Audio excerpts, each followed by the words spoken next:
Assalamualaikum warahmatullahi wabarakatuh. Innal hamdalillah nahmaduhu wa nasta'inuhu wa nastaghfiruh wa na'udzu billahi min shururi anfusina wa min sayyiati a'malina may yahdihillahu fala mudilla lahu wa may yudlil fala hadiya lahu wa asyhadu an la ilaha illallah wahdahu la syarika lahu wa asyhadu anna Muhammadan 'abduhu wa rasuluh. Allahumma shalli ala nabiyyina Muhammad wa ala alihi wa ashabihi wa man tabi'ahum bi ihsan ila yaumil amma ba'd. Kaum muslimin dan muslimat jamaah salat maghrib masjid Al-Amin yang dimuliakan oleh Allah Subhanahu wa taala. Alhamdulillah, pertama-tama marilah kita panjatkan rasa syukur kepada Allah Subhanahu wa taala karena di hari ini kita masih diberikan kemudahan untuk bisa menunaikan ibadah yaitu sholat maghrib. Mudah-mudahan segala amal ibadah kita diterima di sisi Allah Subhanahu wa taala. Semoga saudara-saudara kita, keluarga dan siapapun yang sedang diuji dengan sakit diberikan kesembuhan oleh Allah Subhanahu wa taala dan diberikan ketabahan serta kesabaran. Amin ya rabbal alamin. Kita akan lanjutkan jamaah sekalian pembahasan rutin yaitu mengkaji kitab Riyadhus Shalihin karya Imam Nawawi rahimahullah taala, di mana mengkaji kitab itu adalah sesuai runutan kitabnya. Ya, jadi sesuai runutan kitabnya kita pelajari masing-masing bab, ayat maupun hadis yang dibawakan oleh Imam Nawawi rahimahullah taala. Pada pertemuan yang lalu atau beberapa pertemuan yang lalu jamaah sekalian, alhamdulillah telah tersampaikan bab fadl az-zuhud fi dunya wal hadd 'ala taqallul minha. Itu bab keutamaan zuhud di dunia dan motivasi menyedikitkan bagian kita dari dunia. Ini kita masuk bab yang baru diberikan judul oleh Imam Nawawi rahimahullah, bab fadlul ju' wa khusunatil 'aish wal intisar 'alal qalil minal ma'kuli wal masruf wal malbus wa ghairiha min hududi nafsi wa tarki syahwat. Ini judul babnya. Ya, judulnya cukup panjang ya. Artinya apa jemaah sekalian? Fadlul ju' wa khusunatil 'aish. Ya, jadi keutamaan lapar. Ya, siapa yang pernah merasakan lapar? Tentu kita semua pernah merasakan lapar. Lapar itu sama sekali ternyata ada keutamaannya. Keutamaan lapar wa khusunatil 'aish, dan ya, kalau letternya itu kekasaran hidup, ya mungkin lebih halusnya kesederhanaan hidup. Wal intisar 'alal qalil, dan menyedikitkan, ya mencukupkan sesuatu yang sedikit dari al-maqul makanan, wal masrub minuman, wal malbus pakaian, wa ghairiha dan lain-lainnya min hududin nafs, dari sesuatu yang diinginkan yang merupakan bagian jiwa kita, wa tarki syahwat, dan meninggalkan syahwat-syahwat. Jadi termasuk, kalau memang kita perhatikan penulis kitab ini Imam Nawawi ini memang terdorong tingkat tinggi dalam masalah kesahajaan, kesederhanaan. Ya, luar biasa beliau, luar biasa masalah kehati-hatian beliau. Sehingga tidak heran kalau dalam kitab ini beliau banyak menyebutkan ya puluhan hadis, puluhan riwayat yang menjelaskan tentang kesederhanaan, termasuk dalam bab ini. Yang buat kita ini sebagai kehati-hatian sama sekalian, ya, bukan berarti, sering saya ulangi, bukan berarti sikap lebih tidak boleh, tapi di sini adalah sikap kehati-hatian. Jangan sampai seseorang terlena dengan kehidupan dunianya. Ya, saya ulangi, keutamaan al-ju' yaitu rasa lapar, wa khusunatil 'aish, kesederhanaan di dalam hidup, dan menyedikitkan bagian dari makan, minum, dan juga pakaian dan lain-lainnya dari segala sesuatu yang diinginkan oleh jiwa dan meninggalkan syahwat. Ya, kan ada ya sebagian orang itu yang punya sifat ketamakan, ya, selalu merasa tidak puas, selalu merasa ingin lebih-lebih, ya. baik makannya, minumnya, pakaiannya, gaya hidupnya dan sebagainya.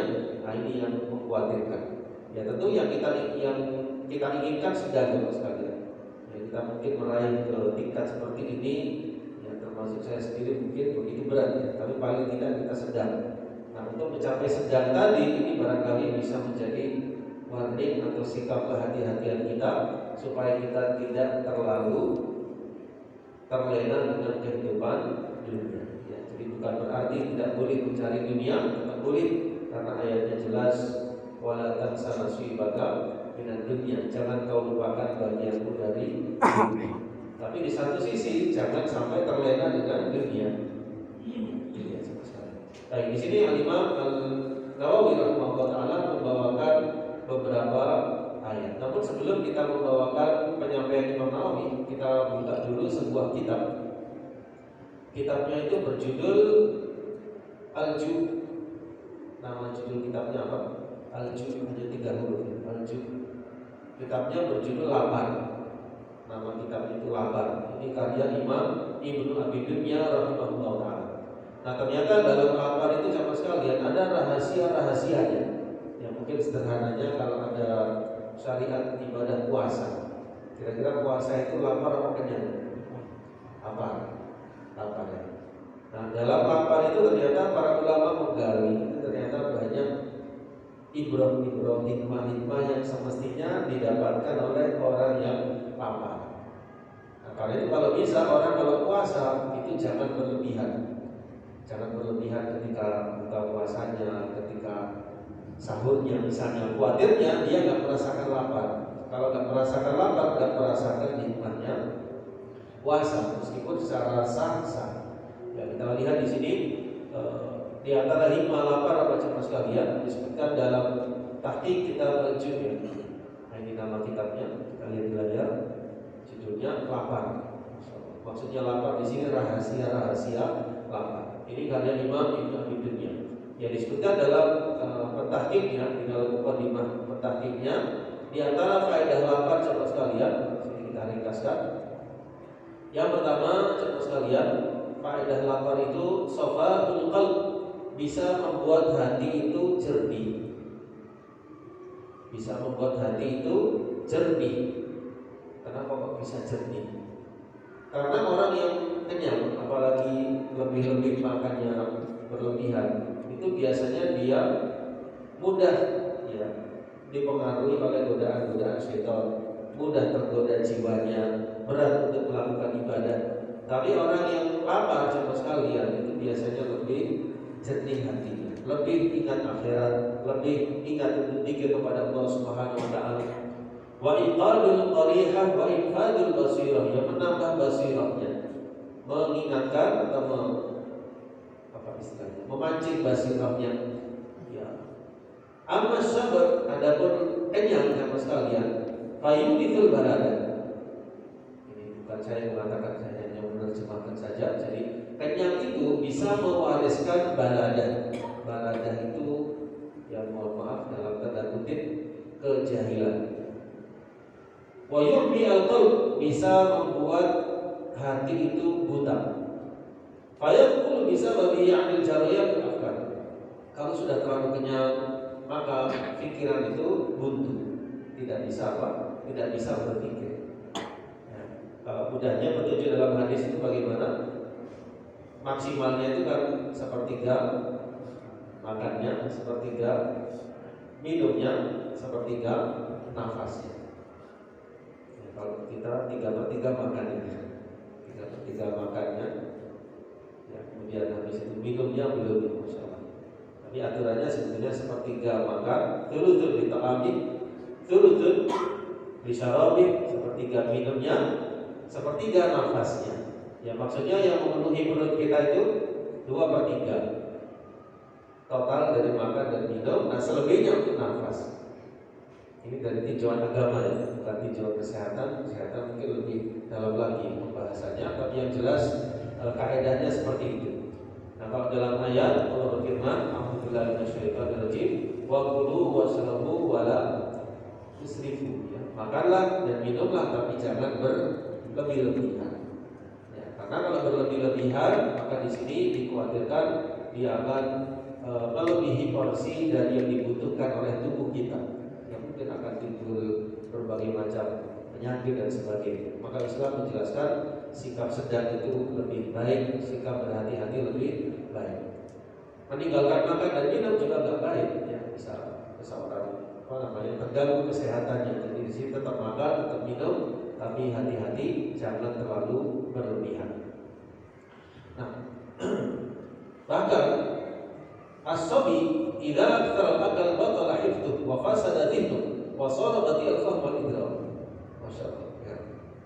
Jadi kalau anak kecil terlalu banyak makan, itu akan lambat hafalannya, pikirannya akan berat, kemudian pemahamannya akan susah, wal idrak, demikian pula daya tangkap.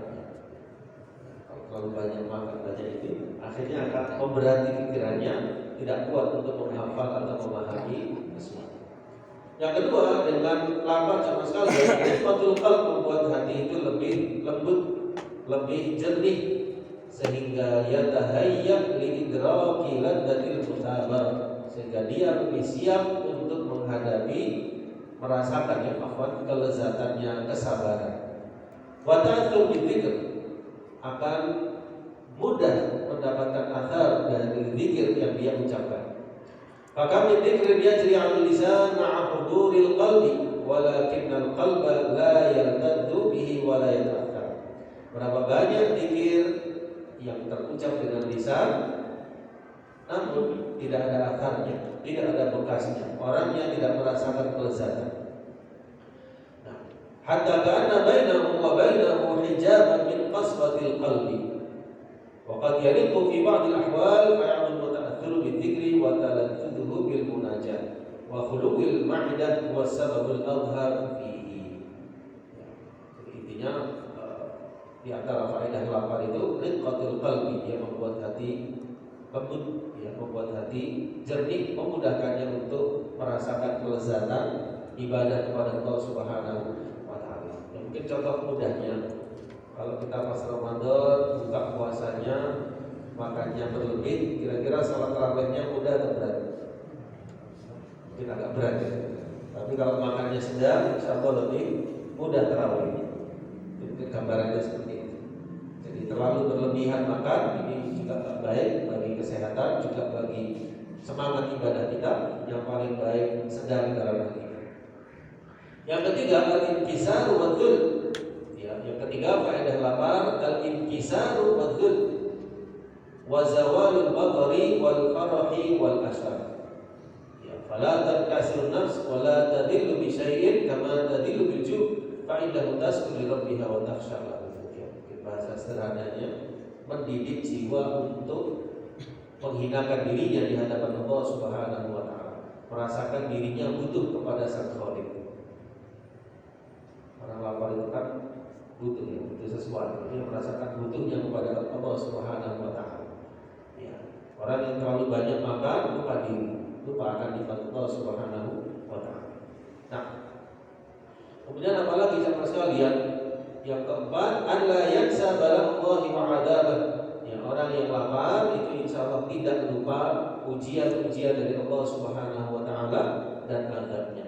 Sebaliknya orang yang terbiasa kenyang, yansal jari', dia lupa orang yang lapar dan dia lupa lapar. Maksudnya orang kalau kenyang, dia merasa orang yang lain kenyang semua.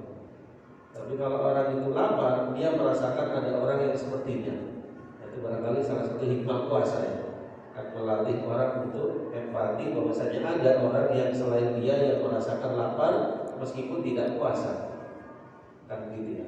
Orang kaya kalau lapar itu kan dia punya, ternyata ada saudaraku yang lapar, ternyata lapar seperti ini rasanya. Jadi saya harus mudah berinfak bersedekah. Nah, itu salah satu esensi faedah puasa. Dia merasa empati dengan orang lain. Tapi kalau nggak pernah merasakan, dia nggak merasa orang lain itu ada yang lapar. Ini penting sama sekalian. Ya, paling tidak setahun sekali, ya, orang itu menjalankan ibadah yang di situ ada laparnya, yaitu puasa. Jadi keharusan, jadi minimalnya 1 tahun sekali, ya, yaitu puasa Ramadan, dan ini sifatnya wajib mudah-mudahan Allah mempertemukan kita dengan bulan Ramadan. Yang tinggal sebulan sampai 2 bulan, sebulan 10 hari yang kurang lebih biidznillah ta'ala. Nah, yang kelima, kasru syahawatil ma'asi kulliha, dengan apa akan menghancurkan seluruh syahwat-syahwat kepada kemaksiatan seluruhnya. Ya, karena itu nasihat Nabi sallallahu alaihi wasallam untuk pemuda yang belum menikah, kalau belum mampu untuk menikah, dinasihatkan berpuasa. Karena dengan puasa bisa mengerim ya syahwat dirinya. Karena kalau dia tidak puasa, dia pemuda yang gejolaknya tinggi, maka dikhawatirkan syaitan akan mudah untuk menggodanya. Ya, kalau dia dalam keadaan lapar, maka insya Allah tertekan gejolak untuk hal tersebut. Nah, yang keenam, daf'u an-naumi wa dawamus sahir, fa inna man syariba katsiran. Ya. Daf'u an-naum wa dawamus sahir. Nah, jadi dengan lapar itu bisa menolak tidur dan bisa mendawamkan sahir. Sahir itu bergadang. Maksudnya bagaimana? Maksudnya orang yang lapar jamaah sekalian, insya Allah lebih banyak ibadahnya di malam hari. Karena orang yang lapar, ya, dia berat untuk tidur, sehingga dawamus sahir, dia mudah untuk bergadang, dalam artian lebih banyak ibadahnya di malam hari. Dia kuat tahajudnya, dia kuat ibadah di malam hari. Ini tidak berarti semalam tidak tidur, tidak, tapi mudah baginya sholat malam. Karena orang yang syabi'ah, orang yang kenyang itu biasanya minumnya banyak. Betul apa tidak? Misalnya orang makan 1 piring, 2 piring, kira-kira minumnya lebih atau tidak? Lebih. Saya ulangi, orang yang makannya, orang yang kenyang, syariba katsiran, dia biasanya minum banyak. Dan siapa yang minumnya banyak, kathuronahu, tidurnya banyak. Kalau makannya banyak, tidurnya, minumnya banyak. Kalau minumnya banyak, tidurnya banyak. Kalau tidurnya banyak, doya'ul umur, bisa menyia-nyiakan umurnya. Ya, tidur itu luar biasa, tampil banyak waktu. Meskipun itu kita nggak bisa lepas. Coba kalau kita tidur 1 hari misalnya 8 jam, kalau orang usianya 60 tahun, berarti dia tidurnya seumur hidup 20 tahun. Karena 8 jam itu sepertiga dari 1 hari. Jadi kalau 8 jam di total 60 tahun, 20 tahunnya itu dia tidur, 40 tahunnya tidak tidur. Jadi mengambil porsi yang banyak tidur tersebut. Ya, ini tentu sebuah keharusan yang tidak bisa dihilangkan, tapi maksudnya di sini jangan kebanyakan tidur. Kebanyakan tidur dan dia lupa tahajud, lupa untuk beribadah kepada Allah Subhanahu wa taala. Tidur tetap ini petunjuk Nabi SAW, tapi jangan sampai semua waktu untuk itu. Jadi ada waktu untuk tidur, ada waktu untuk tahajud, ada waktu untuk sholat subuh, dan begitulah masing-masing ada waktunya. Ya, petunjuk Nabi bagaimana? Sallallahu alaihi wasallam. Petunjuk Nabi sallallahu alaihi wasallam, tidur itu kalau malam yang di awal waktu itu yang terbaik. Tidur di awal malam. Nah, jadi jangan bergadang kecuali kalau ada keperluan yang penting. Ya, misalnya ada sesuatu yang urgent yang tidak bisa ditunda, maka di sini tidak mengapa. Tapi kalau keseharian, terutama nasihat untuk anak-anak muda, jangan sampai bergadang.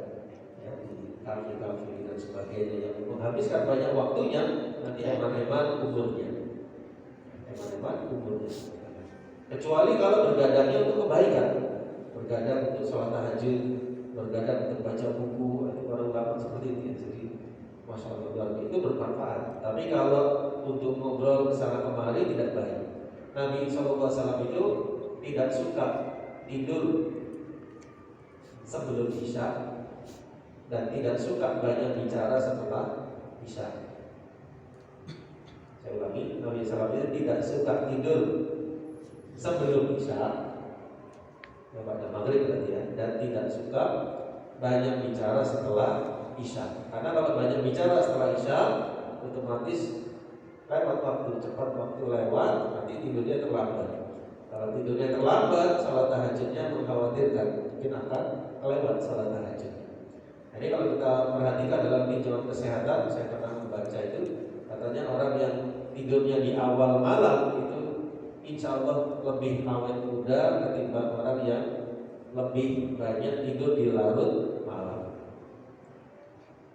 Jadi pernah diadakan penelitian ya, orang yang kerjanya pagi, siang, sore sama yang kerjanya malam, shift malam, karena dari shift malam itu kan dia balas tidurnya kan besoknya. Nah itu nggak bisa dibagi tidur malam.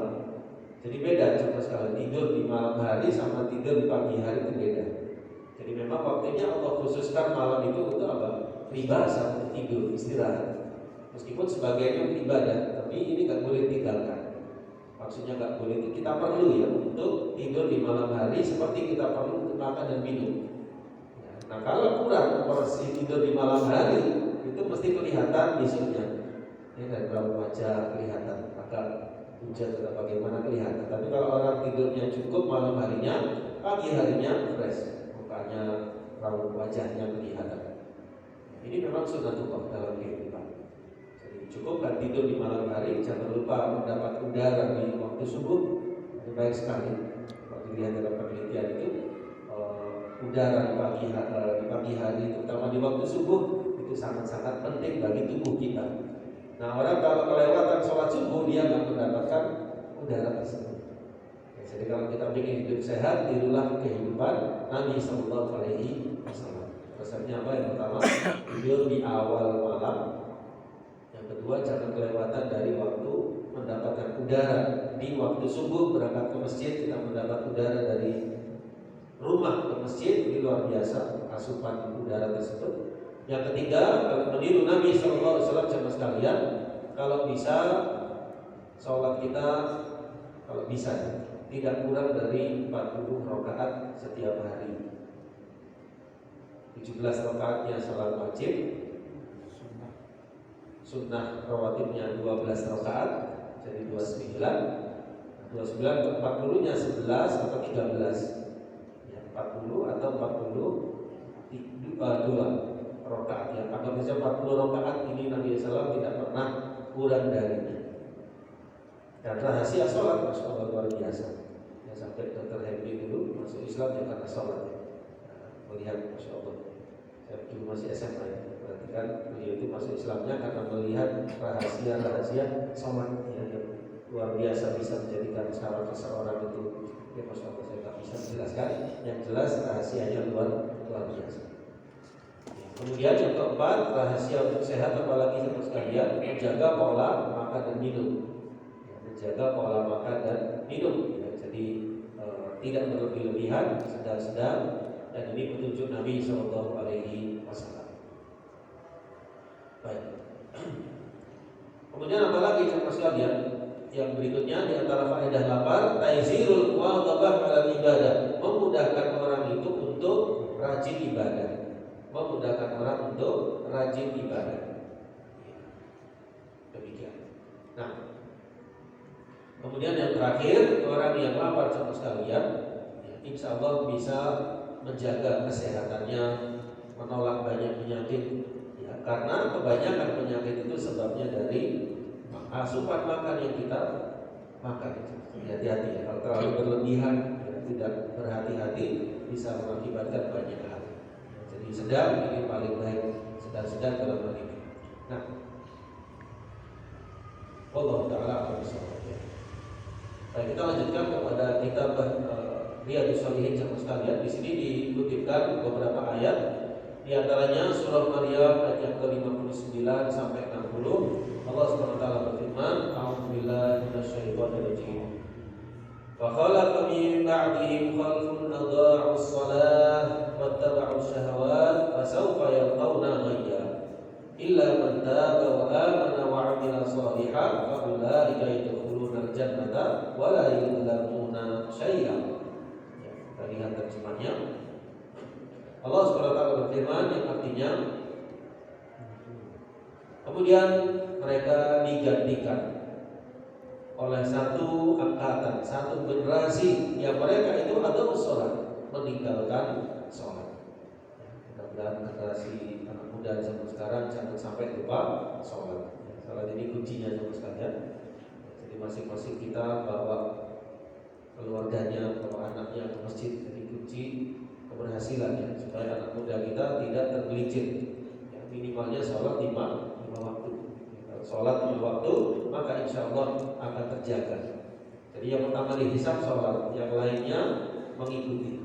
Nah, kalau sholat ini sudah istiqomah, insya Allah yang lainnya diikuti perbuatan lainnya. Maksudnya kalau anak muda itu sholat 5 waktu, insya Allah berpengaruh kebaikan terhadap dirinya. Dia insya Allah kerjakan yang lain. Ya, puasa dia insya Allah kerjakan, akhlaknya juga menjadi baik dan seterusnya. Karena dia melihat orang-orang yang baik di masjid. Ya, dia rutin sholat, dia melihat orang-orang soleh di masjid, dan ini mempengaruhi dirinya maupun perilakunya. Jadi kuncinya ada di sholat. Ya, jadi akan datang generasi di mana mereka itu meninggalkan sholat. Wattaba'as syahwat, memperturutkan hawa nafsu. Yang perturutkan hawa nafsu ini hati-hati juga.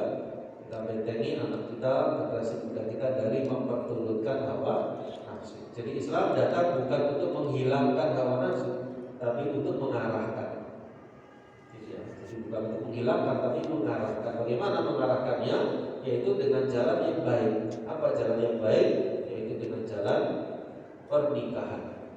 Jadi yang kita arahkan, kita generasi muda kita kalau sudah mampu untuk nikah. Yang belum mampu yaitu dengan cara berpuasa, banyak berpuasa. Nah, musuh-musuh Islam tahu persis tentang hal ini, maka mereka masuk sama sekalian dan mengupayakan bagaimana anak muda itu supaya menyimpang moralnya, menyimpang hawa nafsunya, diarahkan kepada sesuatu yang menggelincirkan. Zaman sekarang luar biasa ya, godaannya, ujiannya, fitnahnya luar biasa, sehingga tidak sedikit ya dari generasi muda itu yang tergelincir ya, ke arah ya minum keras, ke arah zina, ke arah homoseksual dan sebagainya. Sebetulnya salah satu sebab terbesarnya cuma sekalian karena mereka tidak menjaga pandangan, Ini dimanfaatkan ya di dalam media yang ada, teknologi yang luar biasa majunya. Di situ kalau tidak diarahkan bisa tergelincir. Ya, hati-hati dalam hal ini. Nah, ya. Maka oleh sebab itu mereka akan menemui kebinasaan. Kecuali illa man taba, ya, kecuali orang yang taubat, insaf. Wa aman, lalu dia beriman. Wa amila sholihah, lalu dia beramal soleh. Fa ulaika yadkhuluna al-jannah, maka mereka akan masuk surga. Wala yudlamuna syai'an, dan mereka tidak akan didolimi sedikit pun. Jadi nasihat saya termasuk kepada diri saya sendiri ya, mudah-mudahan kita bisa mengarahkan anak-anak kita minimalnya sholat 5 waktu, yang kedua mengikuti pengajian. Insyaallah. Jadi sholat 5 waktu sama mengikuti pengajian, karena memang siraman rohani itu penting ya, karena sifat dasar manusia itu lalai. Kalau tidak diingatkan dia tergelincir. Yang bisa mengarahkan siapa ya? Kita orang tua. Sebagai orang tua ngajak anaknya, ngajak keluarganya, dan ini insya Allah bisa membimbing mereka dunia maupun akhirat. Kemudian ayat yang kedua jemaah sekalian disebutkan di sini surah Al-Qasas ya, ayat yang ke-79 sampai 80. 79 sampai 80 Allah berfirman tentang Qarun. Siapa yang tidak kenal Qarun, yang hartanya begitu banyak sampai kuncinya bisa perbendaharaan kunci hartanya dibawa oleh unta. Kalau kita ditaruh di kantor kuncinya, Qarun itu yang bawa unta-unta yang luar biasa besarnya. Fakharaja ala qaumihi fi zinatih. Dia keluar, ya, Qarun itu berbangga dengan keadaannya, ya, di depan kaumnya dengan perhiasannya yang indah-indah. Ternyata sifat yang tidak baik ya, menampilkan apa? Berbangga dengan apa yang dimiliki. Ini bisa membuat orang itu tinggi hati, bisa membuat orang bangga diri. Jadi kalau kita dapat nikmat, ya alhamdulillah. Tapi jangan terlalu tampak-tampakkan, itu bisa membuat kesombongan. Ya, bisa membuat orang lain yang tidak memiliki menjadi kepilih dan sebagainya. Jadi kalau punya nikmat dipelihara, ya, dipelihara. Karena tidak semua orang itu suka dengan nikmat yang kita miliki. Jadi kalau kita punya nikmat, pelihara, jangan sampai ya membuat orang itu kepingin atau iri atau dengki dan sebagainya. Ya. Kemudian orang-orang yang menghendaki kehidupan dunia, qala alladziina yuriduna al-hayata dunya, ya laitana, orang-orang yang kepingin kehidupan dunia melihat Qarun, mereka bilang, aduhai, seandainya kita punya seperti apa yang diberikan kepada Qarun. Kalau kita kiaskan di zaman sekarang, sebagian orang yang berharta mewah dan sebagainya, dia malah menonjolkan apa yang dia punya di media, ya, di YouTube dan sebagainya. Padahal ini tidak baik, tidak baik. Ya, ini sifat Qarun. Innahu latu haddin azim. Kata orang-orang yang kepingin dunia tersebut, wah Qarun ini orang yang punya bagian yang besar. Artinya dia untung besar, dia orang yang berbahagia, dia orang yang mulia karena dia punya harta tersebut. Sebaliknya orang-orang yang berilmu, qala alladziina utul ilma, mereka berkata yang berilmu, wailakum, celaka kalian. Thawabullahi khairun, pahala dari Allah lebih baik liman amana, bagi orang yang beriman, wa amila sholihah, dan beramal sholih. Apa yang terjadi? Qarun dengan hartanya, ketika ditanya, dia mengatakan, aku mendapatkan hartaku ini dari kecerdasan, dari kepandaian. Akhirnya Allah murka, Allah benamkan Qarun dan harta yang dia miliki. Ya, sampai kalau kita ketemu harta dalam tanah, kita bilang harta karun. Itu maksudnya Qarun tersebut. Nah, ibaratnya saking banyaknya hartanya sampai seperti itu. Tapi itu semua tidak berguna, ya, karena Qarun durhaka dan termasuk mereka yang dimurkai Allah Subhanahu wa taala. Allah tidak suka orang yang menyombongkan dirinya. Tapi kalau seseorang menampakkan apa yang dia miliki sebagai rasa syukur, ini tidak apa-apa. Ya, ada sahabat tanya, ya Rasul, aku suka pakaian yang indah, sandal yang bagus, boleh apa enggak? Nabi SAW menjawab, Innallaha jamilun yuhibbul jamal. Sesungguhnya Allah itu maha indah dan menyukai keindahan. Ya, jadi boleh, tapi tujuannya bukan karena kesombongan, bukan karena bangga diri, dan bukan untuk meremehkan orang lain. Nah, kemudian yang berikutnya dalam surah At-Takatsur ayat 48, Allah menegaskan, "Tsumma latus'alunna yawma idzin 'anil na'im." Kemudian kalian akan ditanya di hari itu. Di hari itu kapan? Di yaumil qiyamah, setelah manusia dibangkitkan dari alam kuburnya, di padang mahsyar, orang akan ditanya nikmat-nikmat yang dia dapatkan. Nikmat apa misalnya? Nikmat umur, nikmat masa muda, nikmat harta, ya, nikmat badan, ditanya oleh Allah Subhanahu wa taala. Ya, jadi apa yang kita miliki itu akan ditanya oleh Allah Subhanahu wa taala.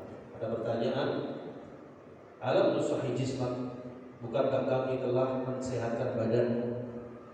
Bukan pertanyaan istilahnya, mengingatkan. Allah mengingatkan ketika itu, alam nusahi jismak, bukankah kami telah mensehatkan badanmu? Tentang harta ditanya dua, dari mana mendapatkan, mana dibelanjakan. Tentang umur, untuk apa digunakan. Masa muda, untuk apa dihabiskan. Panca indera juga ditanya, ada ayatnya, Inna sam'a wal basara wal fu'ada kullu ulaika kana anhu mas'ula. Sesungguhnya pendengaran, penglihatan, dan hati semuanya akan ditanya oleh Allah Subhanahu wa ta'ala. Artinya apa? Artinya orang kalau dapat nikmat itu hendaknya dia jaga dan hendaknya dia menggunakannya pada jalan kebajikan. Jangan sampai disia-siakan, jangan sampai dia gunakan pada jalan yang tidak baik, karena dia akan ditanya oleh Allah Subhanahu wa taala. Baik, kemudian ayat yang terakhir yang disebutkan oleh beliau dalam surah Al-Isra 18. A'udzu billahi minasyaitonir rajim. Man kana yuridul 'ajilata 'ajjalna lahu fiha ma nasha'u liman nurid, thumma ja'alna lahu jahannama yaslaha madhmuman madhura. Artinya adalah barang siapa yang menginginkan kehidupan yang sekarang, yaitu kehidupan dunia, orientasinya hanya dunia, maka kami akan segera memberikan kepadanya apa yang kami kehendaki untuk orang yang kami sukai. Kemudian kami jadikan untuknya neraka jahanam, dia masuk ke dalamnya dalam keadaan tercela dan dihalaukan atau terusir. Ya, artinya orang kalau kepinginnya hanya dunia, lupa ibadah, lupa untuk menyembah kepada Allah, maka mungkin dia mendapatkan dunianya, tapi nanti di akhiratnya dia syarat mendapat azab Allah Subhanahu wa taala. Wal ayat fil babi katsiratun ma'lumah, kata Imam Nawawi, dan ayat-ayat yang lain banyak sekali dan telah diketahui. Ya, wajar beliau bilang telah diketahui karena beliau tentunya hafal Al-Qur'an. Beliau menyebutkan ayat itu dengan begitu mudahnya, namun beliau tidak menyebutkan semuanya karena beliau ingin meringkasnya di sebagian ayat yang berkaitan dengan bab ini.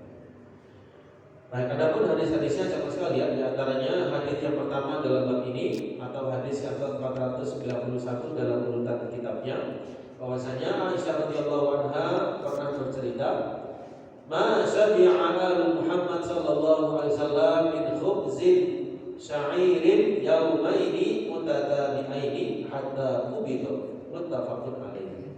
Yang artinya bahwasanya keluarga Nabi Muhammad SAW itu tidak pernah dalam waktu 2 hari berturut-turut makan roti gandum sampai kenyang, sampai beliau diwafatkan oleh Allah Subhanahu wa taala. Maksudnya itu 2 hari ya, pagi, siang, malam kenyang. Besoknya pagi, siang, malam kenyang dengan roti itu tidak pernah. Mesti ada masa-masa di mana beliau kekurangan, masa-masa di mana beliau dalam keadaan lapar. Ini yang mengatakan istri beliau sendiri, Aisyah radhiyallahu anha, tidak pernah keluarga Muhammad SAW kenyang dengan makan roti gandum 2 hari berturut-turut sampai beliau diwafatkan oleh Allah Subhanahu wa taala. Hadisnya riwayat Bukhari Muslim, muttafaqun alaih. Masuk waktu saya. Baik, kita cukupkan dahulu. Insyaallah pembahasan selanjutnya di pertemuan mendatang di bulan Sya'ban insyaallah taala. Mudah-mudahan Allah Subhanahu wa taala memberkahi terhadap apa yang kita dapatkan berupa nikmat-nikmat, dan kita dijadikan hamba-Nya sebagai orang-orang yang hamba-hamba Allah yang qanaah, pandai mensyukuri apa yang ada dan menggunakan apa yang ada untuk kebaikan, dan jangan kita membandingkan nikmat kita dengan orang yang lebih dari kita. Dibandingkan dengan orang yang di bawah kita. Dalam urusan ibadah kita melihat kepada yang lebih daripada kita untuk memotivasi. Wallahu ta'ala bishawab. Lebihnya saya mohon maaf. Billahi taufiq wal hidayah. Subhanallahumma wa bihamdika asyhadu an la ilaha illa anta astaghfiruka wa atubu ilaik. Assalamualaikum warahmatullahi wabarakatuh.